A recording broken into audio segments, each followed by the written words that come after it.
quick summary of last night's dinner in the city. We started with Henriot Brut, which was very, very good. It was very full and rich.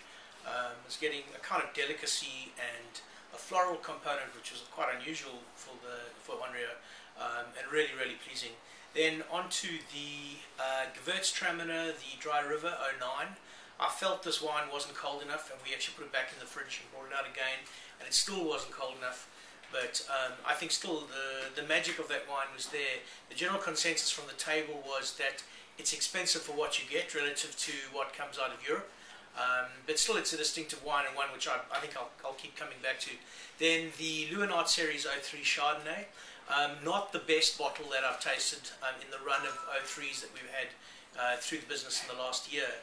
There was an element of the mid-palate that wasn't there by comparison to other bottles, but this might be variation. The comment was made by somebody that Leeuwen doesn't sell it that well.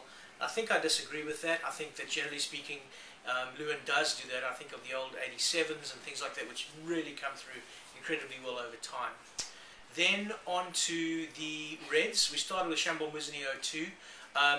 The thing that I took away from that wine in particular was the sense of texture. There was, rustic is probably a bit of a lame word, but there was a grippy texture in that wine that was really quite singular. It was very light in flavour and body and a little bit shy, which I guess is showing us that wine still has a fair amount of time to go before it starts hitting its window. But it was really exciting as a wine, particularly it was paired with pigeon, and I think that was one of the best combinations of the night. Then on to the other reds. We had two Grangers, an 86 and a 98. It was interesting for me because the 86 was so much more enjoyable. It was actually more youthful and alive than the 98. It had, again, a floral prettiness to it, which I don't always align with Grange. Normally one thinks of these big gangbusters Grangers, but I definitely thought that 86 was remarkably good. 98 was kind of solemn and dour and maybe a little shut down. That was certainly a vintage that got a heck of a lot of hype.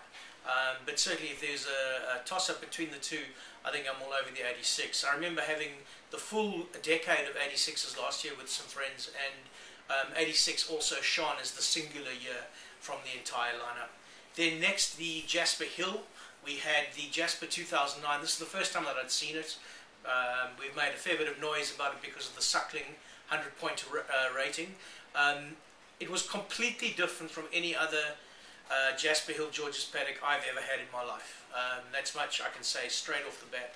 I've looked at Jasper right after release since 2002, and this is singularly exceptional. I can see why Suckling got as excited as he did about the wine. The tannins are very evident still, and so they should be. If I think back of all the other Jasper Hills that I've had, tannins are really up front and actually murder the wine for the first few years. But not in this case. The fruit is absolutely fantastic, and the wine is all about balance and length. It really is phenomenal, and I encourage those who have bought it from us to bury it for a year, because it's going to reward you 10 times over. There's no question about it. Then we had a Chateau Janasset, Châteauneuf du Pape. It was an 03. I thought this was the wine of the night without any hesitation in recommendation. It was absolutely perfectly tailored and moulded as a wine.